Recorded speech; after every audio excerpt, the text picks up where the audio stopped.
함께 봉독합니다. 전도서 12장 13절 말씀입니다. 일의 결국을 다 들었으니 하나님을 경외하고 그의 명령들을 지킬지어다. 이것이 모든 사람의 본분이니라. 아멘. 지혜의 왕 솔로몬이죠. 말씀드렸다시피 인류 최초의 현자라고 불리는 사람, 지혜로운 사람이라고 불리는 사람입니다. 많은 사람들이 와서 가르침을 받기 원했고 그 지혜를 듣기 원했던 사람입니다.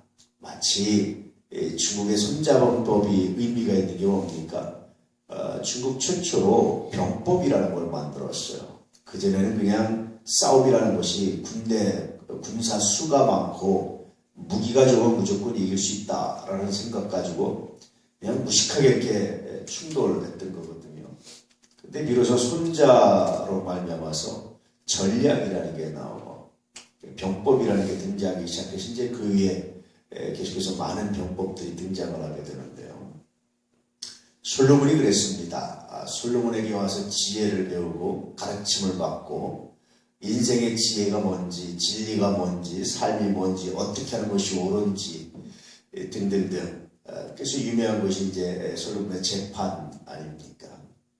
그래서 많은 사람들이 솔로몬한테 와서 배우고 듣길 원했고 그랬죠. 그랬던 솔로몬. 그래서 세상을 다 가질 것처럼 하고 부귀영화를 누렸고 그 지혜로 나라를 다스렸고 많은 그런 부귀를 누렸던 그런 솔로몬입니다. 근데 그 솔로몬이 늙어서 나이를 먹어서 돌아보니까 다 헛되다라는 사실을 비로소 알게 돼요. 인생이 헛되다. 다 헛되다. 그래서 인생의 헛된 인생에 대해서 쭉 이야기를 하죠. 전도서에서. 심지어는 자기의 성공과 자기의 부와 자기의 명예 모든 게 다 헛되다. 그리고 이제 인생의 무가참을 이야기합니다. 그리고 나서 딱 하나가 남는다라는 거예요. 오늘 말씀 그런데 일의 결국을 다 들었지 않느냐. 인생이라는 건 무엇인지 다 들었지 않느냐. 다 이야기했지 않느냐. 그런 말씀입니다.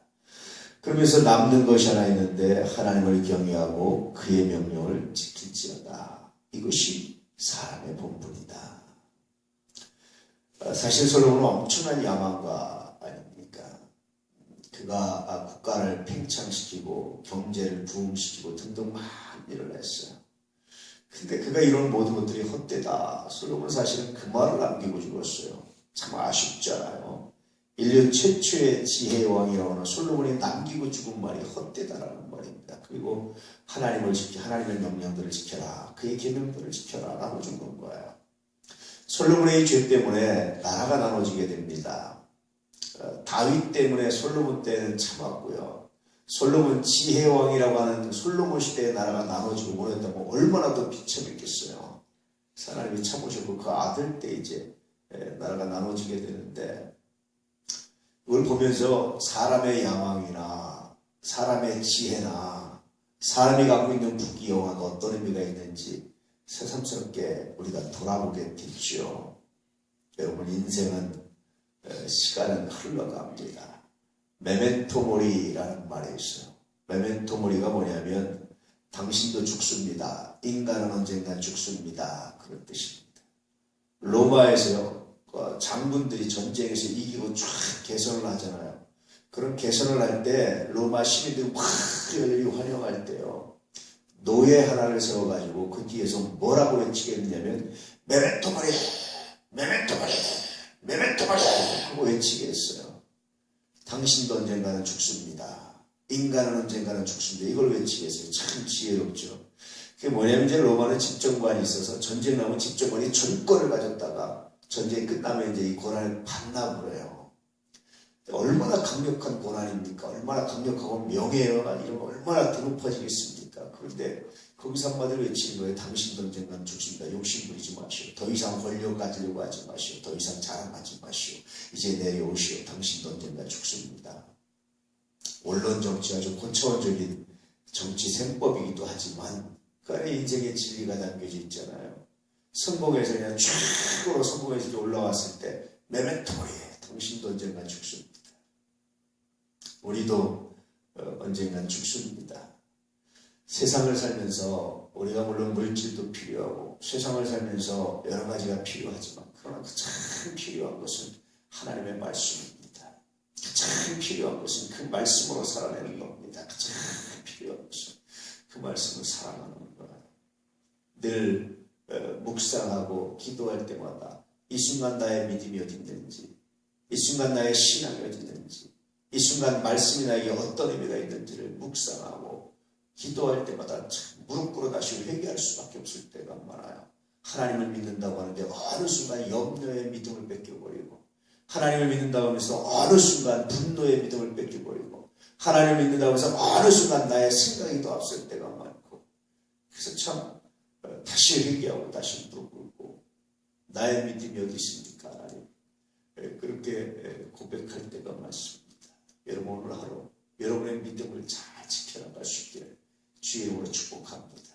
그 믿음을 잃어버리는 것이 다른 말로 하면 시험에 든다라는 거예요. 왜 그 믿음을 잃어버리느냐? 그 중에 하나가 야망입니다. 인간적 야망, 인간적 욕심, 욕심이 인간적 뭐를 했습니까? 죄를 했잖아요. 인간적 욕심, 다른 말로 하면 그렇습니다. 이런 것들은 우리를 시험에 걸리게 합니다. 함정에 빠지게 합니다. 장벽을 넘지 못하게 합니다. 뭘 하러? 인간적 야망, 인간적 욕심 버리시고 주 안에서 진실로 행복하고 진실로 은혜 가운데 가고 진실로 무릎 꿇고 진실로 주님을 사모하고 사랑할 수 있는 은혜가 있기를 주님으로 축복합니다. 시험에 들게 하지 마시옵소서. 예수님의 기도는 아무리 돌아봐도 이런 인간적 야망에서 건져주십시오 하는 기도가 아닐까. 인간적 야망에서 우리를 지켜주십시오. 인간적 야망에 빠지지 않게 하십시오 라는 그런 기도가 아닐까. 만약에 예수님 인간적 야망에 빠졌다면 아마 세 가지 시험에 넘어갔을 겁니다. 아마 그 시험에. 그러지 않았어요.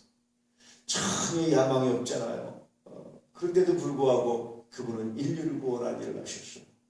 그렇게 지혜의 왕이고 세상을 덮을 것처럼 했는데 인류를 구원하지 못했습니다. 알렉산더 대왕, 칭기즈칸, 그 외에도 얼마나 많습니까? 우리나라는 광개토 대왕.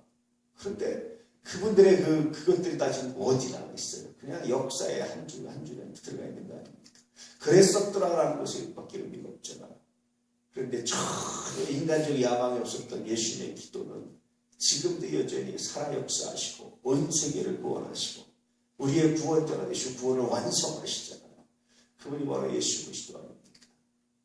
오늘도 인간적 야망 때문에 하나님께서 주신 위대한 사명을 잃어버리는 사람들이 아니라 그것을 포기하는데도 불구하고 하나님의 일이, 하나님의 역사가, 하나님의 능력이 성령의 은혜 가운데, 하나님의 성령의 역사 가운데 이루어진 거룩한 역사가 있기를 주의 이름으로 축복합니다.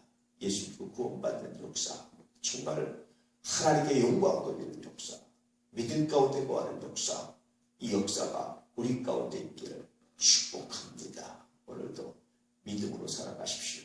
내 믿음이 어디 있는지 오늘도 점검하면서 그 믿음으로 소유하고 살아가요. 그래서 믿음, 소망, 사랑 이 세 가지는 항상 있을 것인데 라고 말씀하시죠.